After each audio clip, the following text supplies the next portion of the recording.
Thank you for inviting me. This is a real thrill. Larry and I talked about this about a year ago, and it's finally happening, and I'm excited. And one of the things I did in kind of preparation to coming to FEE in this really historic building and with such a rich and long history is I asked my archivist to go into the Ayn Rand Institute archives and pull the exchange of letters that happened between Ayn Rand and Leonard Read in the 1940s. I don't know how many of you know this, but they were fairly close, and there was a lot of correspondence. We just went up, and I got the benefit of seeing this side of the correspondence, right? What's in the archives here. So it's fascinating. And my topic tonight is very fitting, because the topic tonight really continues the conversation that was started, if we look back at the correspondence as early as 1944 between Ayn Rand and Leonard, and with the question of the role of economics and the role of philosophy and morality in our defense of capitalism. And you know, one of the advantages of speaking to this group tonight is I can basically cut out a third of my normal lecture, because when I'm out there with college students or just with miscellaneous groups, I have to spend a significant amount of time basically coming to the conclusion of this first third of my lecture that free markets work, right? That's it, just that they work. And of course you can't really do that in 15 minutes, but at least give them a hint that there's a possibility that people believe that free markets do work. And you have to address kind of things like the financial crisis wasn't caused by Wall Street, it was caused by governments, and you have to mention the Great Depression and say, look, economists today mostly get it, right? They don't quite perfectly get it, but they get that it wasn't just markets. Right? And you have to do a lot of this, and the nice thing here is that I don't have to. I can skip all that, right? And I can start by saying, if capitalism works, and when I talk about capitalism, again, I usually go with this I'm talking about real free markets, right? Free of? Yeah, well, you guys know, right? The students go free markets, and I say free of what? And they kind of scratch, and yeah, that's right, free stuff. Free markets are where you get free stuff. I'm talking about real free markets where the government does one thing, and that is protect individual rights. And my argument to the students is, to the extent we have tried free markets, to the extent that we have tried capitalism, capitalism works. Free markets work. If your measure of work means creation of wealth, higher standard of living, the conditions of the poor, the social mobility, any one of the economic parameters that we understand, it's self-evident. You just need eyes, really, and some knowledge of history, and you can see it, right? And on top of that, we have had great economists. I mean, truly great economists. Economists who get it, who have shown Keynesianism to be wrong and Marxism to be wrong. That have shown that the market can't solve all those complex issues that people always raise up. Well, what about this and what about that? And, you know, and we've got solutions to them. You know, and some of them even so recognized that they got Nobel Prizes for economics. So this is not some hidden clique of economists somewhere buried somewhere that nobody's ever heard about. We've got economists, great economists, who have solved the fundamental issues of economics. We understand that capitalism works. We understand why it works. We can address from an economic perspective every one of the challenges that people throw at us. And I'm sure you've all been in rooms where they all raise their hand, what about, you know, what about the poor? What about pollution? What about monopolies is my favorite, right? What about monopolies? And we've got answers. We've got answers, and it's not I or even Ayn Rand who came up with those answers. There's great economists who've done that work, and it's fabulous.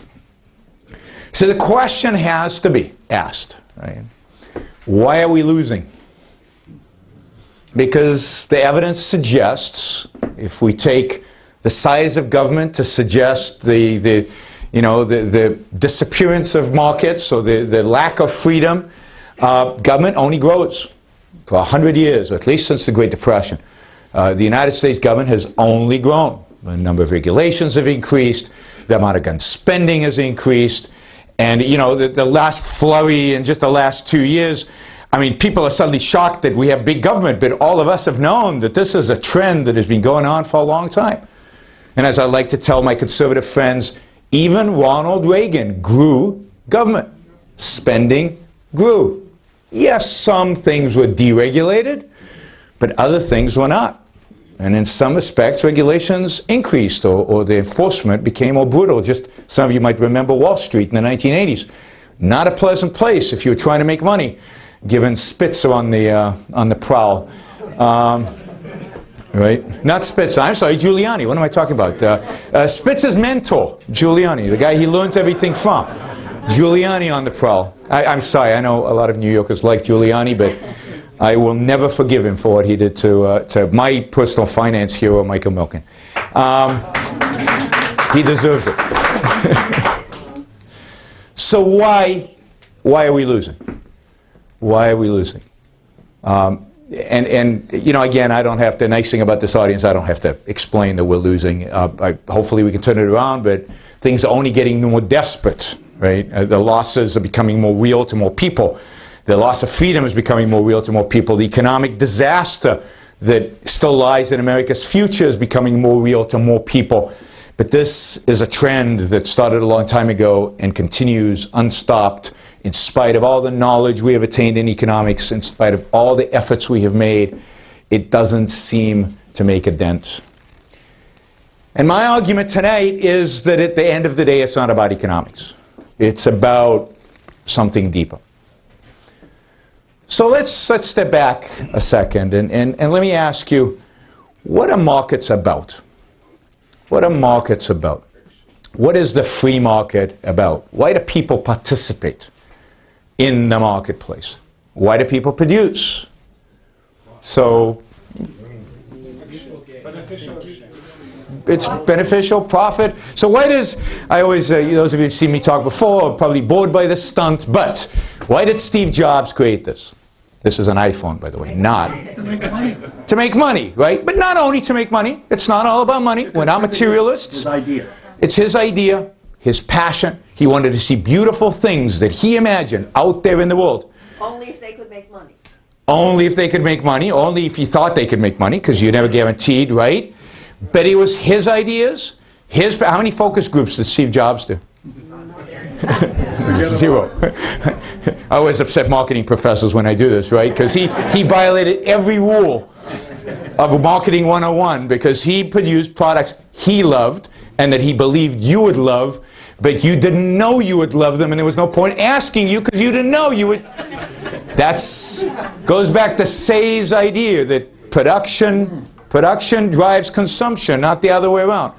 It's what we produce. Then, you know, remember the cell phones when they first came out? I said, what do I need one of these for? I mean, and then we bought one, right? We bought one because my wife was commuting, and we bought one for emergencies, right? We'd never use it, only for emergencies, right? 3 months later, we've got 2 of them. We're talking all the time, and the kids get them, and then, you know. But we didn't know. But you know, the market drove that, right? Consumption follows the wisdom of the producers. Steve Jobs made this because he loved it, and because he was going to make a lot of money. And I like to tell, you know, my utilitarian friends, he did not wake up every morning thinking, how could he maximize social utility? Not his purpose. And if he really cared about my well-being, then he could have sold me this for less than half price and still made a profit. These things have 60% profit margins. Right? Now maybe it's cut a little bit now that he has more competition, but in the early days, big profit margins. All Apple products do, and I'd be buying them for a long time. So in 2008, I went and bought one of these for the first time, you know, when they first came out. And the economy was kind of spiraling out of control and things were slowing down. So I went and I bought an iPhone to stimulate the economy. Right? I mean, isn't that why you guys go to the mall and do shopping? Right? So why do you go and shoe shopping? Why do we consume? We consume to make whose life better? Society's? The greater good? No, we consume to make our own lives better. To the extent of our knowledge and ability, we're trying to enhance our own lives. Markets are about the pursuit of self-interest. They're about people pursuing their own interests. And this isn't a revelation, certainly not to this group, right? Adam Smith understood this. This is, why does the baker bake the bread? Because he cares about us? No. Because he's trying to make a living. He's trying to feed his kids. This is how, this is his work. He gets, I don't know if Adam Smith said this, but he gets pride out of baking the bread. But he makes money. It's about money, right? And the trucker delivers the bread because he needs to make a living. Doesn't care about the baker. Doesn't care about the grocery store. And that's how markets are. Nothing's changed from Adam Smith. If anything, we can see it in more real terms today. Markets are about self-interest. They're about, to be a little bit cruder about it, use a cruder word in our culture, they're about being selfish. They're about going out there and pursuing your own selfish interests. And here I mean by selfish, what's good for you, right? What enhances your life, what betters your life. And yet, what does our culture think about self-interest? What are we taught from when we're this little about being self-interested? Well, I come from a good Jewish family, right? He knows what's coming, huh? And I was taught from when I was very little to think of myself last. Think of others first, I was told. This is the essence of virtue. Be yeah, well, of course they didn't really mean it, but... and if they did, they failed miserably. Right? Be selfless. And if you boarded a good, I think, Christian home, then sacrifice was added on top of that, right? And this is not unique to religion. All secular philosophers, really, since the Greeks, have preached that the essence of virtue is being selfless, and that ultimately self-sacrifice is the best morally you can achieve. So Bill Gates, when he's making billions and billions and billions of dollars for himself by selling us products that we value enormously, that's why we're willing to buy them, right? You buy Windows or whatever for $100. How much is it worth to you? A lot more than $100. Think of the value of a lifetime that you've received from Microsoft. Think of how much you've paid them. You've paid them a fraction, a tiny fraction, of the value you've received from their products. And not only is the direct value, but the networking effect, the fact that we all use Microsoft, even those of us on an Apple, use Office, right, so we can communicate. I mean, the value is, you can't measure it. And yet when Bill Gates was making his money, from an ethical perspective, what did we think of him? Well, monopolist. But just from a, we didn't really think of him, right? At most, he was kind of neutral. Probably a lot of people wrote, I don't know if you've seen some of the stuff people are writing about Steve Jobs. It started happening about 3-4 days after he died, so that, they respected him for a few days. And then they came out and said he was selfish, all he did was produce products he liked, he wasn't philanthropic, there's no Steve Jobs Foundation, haven't heard of it? Apple, this is amazing. When Steve Jobs joined Apple, he was kicked out first. And when the new bosses came into Apple, they established an Apple charitable thing. When Steve Jobs rejoined Apple, he said, we can't do this, that's ridiculous, we're barely making any money. And he eliminated it. And he never reinstituted it. Apple gave no charity, right? Steve Jobs' view was, if shareholders want to give charity, great. But it's not our role as a corporation, that's not our purpose. So he didn't give any charity. As soon as he died, basically this last Wednesday, the new CEO of Apple announced that they have started giving charity again. So here's Bill Gates, right, who is making all this money. He's not a good guy. He's at best a neutral from a moral perspective. In business, we all admire him, but from an ethical perspective, the culture, right, very neutral to negative on him. When does he become positive? When he starts giving it away. So we live in a culture where making money is from an ethical perspective, giving it away, great. Now, I can guarantee Bill Gates' sainthood. I can. I've got an in with the Pope, and I can guarantee this. What do you think Bill Gates has to do to become a saint? He needs to give it all away and move into a tent. We need to see blood. We need to see real sacrifice. We need to see him in pain. Pain is virtue. Suffering is virtue. Sacrifice is virtue. Making your life better. Making money. Helping other people through trade. No good. Because why? Everybody will admit Bill Gates helped other people through Microsoft. But what's his sin? He benefited at the same time. He did it for self-interested reasons. You know, there's even a case, you know these microloans that they give in the third world countries? Well, there's a group that does this and actually makes a profit at it. Right? They actually do, I think they're primarily South American, they actually make a profit on it because, you know, and they are lambasted. Because that's not the purpose of the microloans. It's not to be usurers and bankers. You know, they're no good. The ones who do it out of charity. Now, the results of this group who makes money are tremendous, right? Why do they make money out of it? Because they've given loans to people who've actually produced something and therefore can pay them back. So it means to me that they've actually been super productive, right? That's what does profit represent? It represents production. It represents creation of values. It represents trade. So here are these people who are super productive. They're ridiculed and shunned by the micro-lending community. Why? Because they're making a profit at it. Because they're not sacrificing. Because they're benefiting at the same time. Now, this is the morality we have out there. People don't live it. Somebody said before, they don't really mean it, right? You know how we, that reminds me, you know how when our kids are little, 3 years old, Johnny's playing in the sandbox, and Sam comes along and he says, I want to play with your truck, right? What do we tell Johnny? Share. We said share. We don't say trade. You guys are free market guys. I told my kids trade. You know, ask what he has to offer and, cut a deal. Right? But we say share.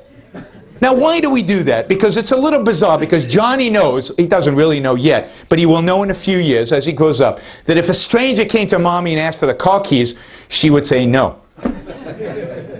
See, we're hypocrites. We're cynics. We live in a cynical culture where the moral ideal is unachievable. To really live the moral ideal, we'd all have to be Mother Teresa's. We'd all have to show pain. We'd all have to give up what we do and show pain. But we still believe that that is the moral ideal. So we project it onto our kids. We want our kids to live it even for a brief period in childhood. As soon as we get to adulthood, we know the guy will drive off in our car and we don't want to do it anymore, right? And we become cynical about it. But it's that moral ideal that's out there.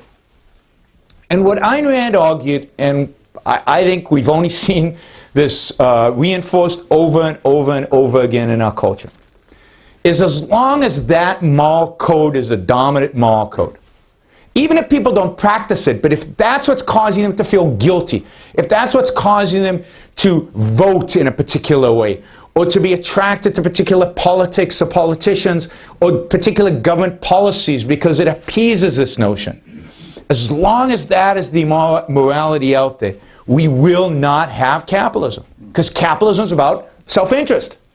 It's not about economics. It's not about creation of wealth. It's about self-interest.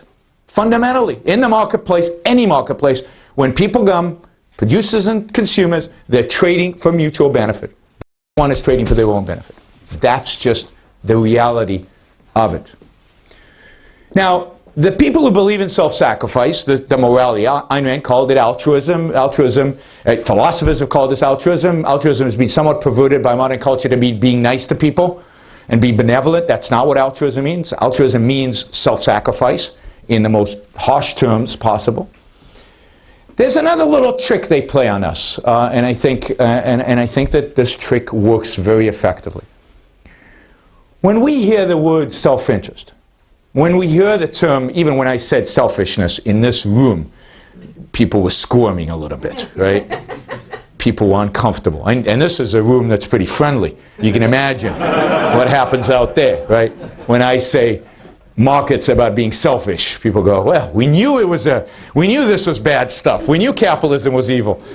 Right? Why? What is it about selfishness, about self-interest, that people are so uncomfortable, beyond the fact that they think that there's this other morality and that's the ideal? What is it about these terms that make people so resent them and make people so literally uncomfortable? You can see people squirming in their seats when this is talked about. What do we associate with selfishness? What are we being taught that self-interest means? I mean, the most people think of self-interest as pursuing your own long-term rational interests. No. What do they think? What's that? Callousness towards others. They've got a poster child for this. You know, who's the poster child for selfishness? Gordon Gekko's good, but Gordon Gekko nobody remembers. He's like a movie from the 80s, right? Bernie Madoff. You know, Bernie Madoff, I think Bernie Madoff did what he did just to become a great example for me in my talks. Because I couldn't have scripted it better. This guy is such an example of what the culture thinks selfishness is.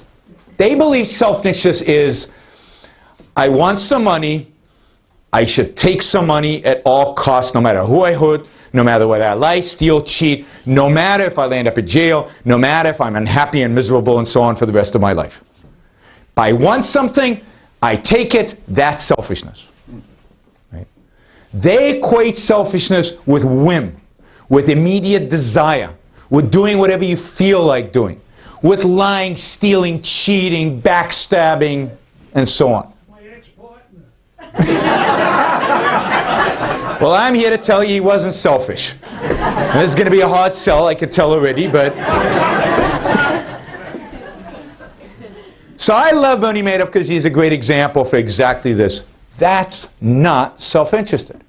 Not if we understand self-interest to mean making your life better, making your life happier, making your life more fulfilling, or in the Aristotelian sense, a flourishing life, life as a human being to its fullest potential. Right? Liars, cheaters, stealers live miserable, pathetic lives. Many of them put on great acts. That's why, you know, they can get away with the lying. But it's an act. And this is why Bernie Madoff's so good, because just this week, Madoff was interviewed, and he said that he's happier in jail than he was before he was caught. And I believe him. Think about what it would take. Think about what it would take to lie to your best friends, your golfing buddies, the people within your tight-knit community. I mean, as we all know, he stole primarily from other Jews who played golf in the same country club he did, who socialized in the same places he did. It looks like lied to his family. He had to deal with them every single day. I mean, you know, even little lies are hard work. I mean, have you tried it lately? It's tough. And as we get older, it's tougher, because I find remembering what really happened is hard. If I lie, I have to remember what really happened and what I lied about. And who I lied about, and why I lied, and when I lied. I mean, it's just way too complicated. And this is really, but this is true. Life requires specific, real processes. It doesn't just happen. It's not just what we want. It's not just what we whim. It's not just what we feel. To be successful in life requires what? At least according to Rand. It requires thought. It requires reason. It requires rationality. To figure out what's good for us. Why we shouldn't take the cocaine when it's so readily available. Or why we shouldn't take the money when it's so readily available. It requires thought. What do I want to do with my life for the next 40 years? What career do I want to pursue? How do you succeed in this career? What actually I have to do? That's all rationality, thought, effort. I like to say, and I mean this completely, that selfishness is incredibly hard work. It's not about whims. Self-interest is about figuring out, including when you go to the mall. We all know how much trouble we can get into if we use our whims to decide what to buy and what not to, right? We all know that if we just consume and don't save, we get into trouble. We're discovering this on a grand scale of government policy these days. But much more importantly, we know in our own lives that you have to save. You have to produce before you consume. Right? You have to manage how much debt you take on. Otherwise, your life falls apart. And these are easy decisions. These are not the hard decisions in life. I used to ask my students in my class, I used to ask them, how many of you, when you were trying to decide on a major in school, made a list of all the possible professions and then ranked them based on their social utility? There's usually one poor bastard in the back who raises their hand. One.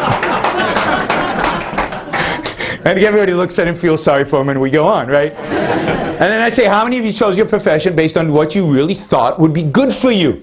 You would enjoy, you would make money at, you would prosper in. And you know, most of the class raises their hand, and I said, you selfish bastards. But that's what self-interest is about. It's about making those kind of decisions and doing it rationally, using the tools that we have. And if you believe that your rational faculty, is the mechanism by which you thrive in this world, that you make the most of your life, then why would you want to lie? Right? You know the term in computers, there's a term called garbage in, garbage out. Well, that's true of your mind. Garbage in, garbage out. And lying is a form of garbage in. It's a form of self-deception. Trying to deceive other people, you're deceiving yourself. You're giving your rational faculty falsehoods to deal with. Not good. Not good. So, self-interest properly understood is not about the whim. It's not about being Bernie Madoff. It's a complete rejection of this idea of sacrifice, which I don't think, if we accept that morality, I do not think we can justify capitalism. Doesn't matter what the economic theories say.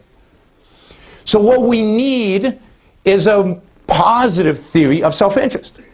What we need is Ayn Rand's moral defense of capitalism, moral defense of rationality, moral defense of egoism, of self-interest. And as I said, the beginning of that moral defense is around being rational. Applying one's rationality and reality to the problem of human survival is what? Is being productive. Productiveness is an enormous virtue in Ayn Rand's moral theory. So when you look at a Bill Gates making billions, Ayn Rand says not only is he a great businessman, not only is he making a lot of money, he is a moral giant. Just for that, put aside that we don't know what his personal life is, but for that activity, for his activities qua businessman, he is a moral giant. And yes, how much money he creates in a sense measures that. Because the fact that he's creating a lot of, that he's making a lot of money means he's created a lot of value. He's created a lot, made his life better,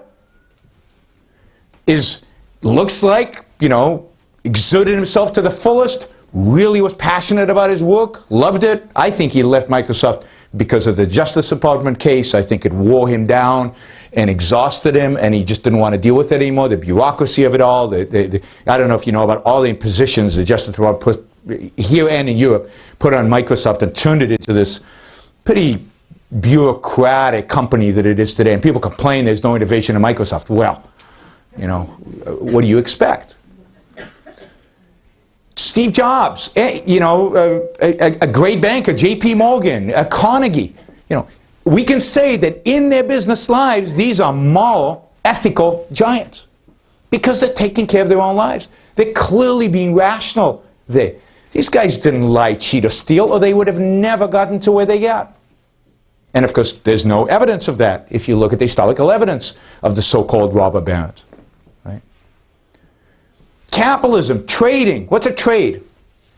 Right? Somebody said mutually beneficial, right? You know, for students, You say win-win, right? It's easy, win-win. Both parties win. I don't have to go through the little mechanism I do with students because they don't get it. So you have to tell them, you know, you go to the other dealer, you get a car for $20,000, it's worth more than $20,000 to you, it's worth less than, you know, and all that. Win-win. Okay. Well, so in Rand's view, if you're pro-self-interest from a moral perspective, then what is a trade? A trade is this incredibly moral activity in which both sides are pursuing their own self-interest. Both sides, if the trade is a good trade, achieving their own self-interest. Both sides are better off. That's it. That's the end, and it's moral. It's a good thing because people pursue their own self-interest. Right? Now, this is a different approach than Adam Smith's. Note that Adam Smith justifies the actions of people's self-interest. In some sense, in a utilitarian, social utility, he's not a utilitarian, but a social utility kind of function. Society is better off because we all pursue our self-interest. Ayn Rand says, yeah, okay, society is better off. But what's really important is you're better off, and you're better off, and he's better off, and we're all better off. That each one of us individually, to the extent that we're rational and productive, are better off. And that is the essence of her morality, right? And her defense of trade, and her defense of business, and ultimately, as a consequence, of her defense of capitalism. And I think it's deeper than that, right? What kind of political system? The people who are really pursuing their own self-interest, who really want to pursue their own self-interest in the sense that I just described, in a sense of really working at making their lives the best that they can be, knowing that they will fail sometimes, just like Steve Jobs got fired from Apple, and knocked down. He was, I think, depressed for a year, right? But learning from that and rising up by your own bootstraps, you know, succeeding and building on success, but using your own values, your own mind, your own choices, your own decisions, because that's what morality is about. What kind of political system do people like that want? Do they want somebody sitting on their shoulders telling them, don't do that, don't do that. Oh, that's dangerous. You better watch it. You know, you want to help those people, don't help those people. You know, sounds like a Jewish mother, right? Wouldn't want that. But that's paternalistic government. That is exactly the government that we have. Telling businessmen and telling all of us how to live, where to live, what to live for, choosing our values for us. You know, what drugs to take. The best example is, and I'm talking about legal drugs, not that I have an objection to illegal ones. I have an objection to them, but not in terms of legality, but the legal ones, right? You should take Vioxx for a while. The government approved it, therefore it's okay for you to take Vioxx. Then you can't take Vioxx, but it's the only drug that helps me. Ooh, but we've decided the risk to you is too high. I want to take the risk. Who cares? Who cares? I know people who Vioxx was the only drug that could get them pain relief. And the pain was so intense that it was driving them crazy. And they were willing to take on a 10% risk. It wasn't that high, but let's say a 10% risk of stroke or heart disease. They were willing to take that risk. But big government sitting on the shoulder said, no, you can't do that. Somebody else is choosing your values, taking you how much risk, telling you what you can and cannot do. People who want to live for themselves, who want to choose their own values, who want to pursue their own happiness, want to be left alone. They want a government that protects them from thieves and crooks and criminals and frauds and Bernie Madoffs, and want to be left alone otherwise. By the way, why couldn't the SEC catch Bernie Madoff? It took them years. They had whole reports on what he was doing wrong. Yeah, but they investigated him a little bit, and it, you know, people complain about him. I'll tell you why they couldn't get him. They couldn't get him because they were too busy investigating me. And you, and every one of you who trades in stocks or does anything in the financial world. There are so many rules and regulations. You know, I have a little fund and we buy some stock here and then. You get 5% of a stock, you have to file a 13-something. And you get 10% of a stock, and you have to let the world know why you took 10% of the stock in. It goes on and on and on, and there's so much paperwork, and there's so many things that worry about Mark Cuban selling some stock that he might be doing insider trading, and there's no end to what the SEC has to do. They can't catch the crooks, which is the only legitimate function of the SEC. So people with that kind of self-esteem, people with that kind of view of their own life and view their life with that kind of level of importance don't want government in their lives. Capitalism would be easy to convince them of. The economics would just, I mean, you'd still have to study it, still have to teach it, but it would be easy to teach them. We wouldn't have this battle, we would be willing. This fundamentally is a battle about the souls of Americans. It's a battle about morality, a battle about ethics. And it's a battle, I know, that most of us are pretty uncomfortable fighting. But it's a battle that Ayn Rand has really equipped us to fight. And I believe that we have a shot. I believe that it's still not too late. And the reason I believe this is that the fact is that Americans are the most selfish people on earth. And I mean that as this profound compliment. And there's a reason for that.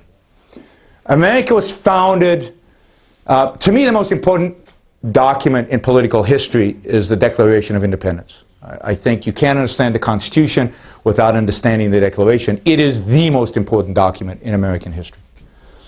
The Declaration of Independence, it set the stage for a people pursuing their own self-interest. The founders understood this at some profound level. They didn't articulate it. They didn't go with it. They didn't have a whole morality worked out. It took Ayn Rand, I think, to make that. But they understood it because in the Declaration, each one of us has an inalienable right. And you know what inalienable means? It means nobody can take it away from you. Not 50%, not 52%, not 99.9%. It's yours forever by virtue of you being alive. As long as you don't violate other people's rights, you have an inalienable right to what? To your own life. Your own life. Not to help other people. Not, you can help other people, but not to be forced to do that. Not to maximize social utility, but to live your life the way you choose to live it. And to your own liberty. Which means making decisions and acting in pursuit of your life, of your values. And in the most selfish political statement in human history, every human being has an inalienable right to pursue their own happiness.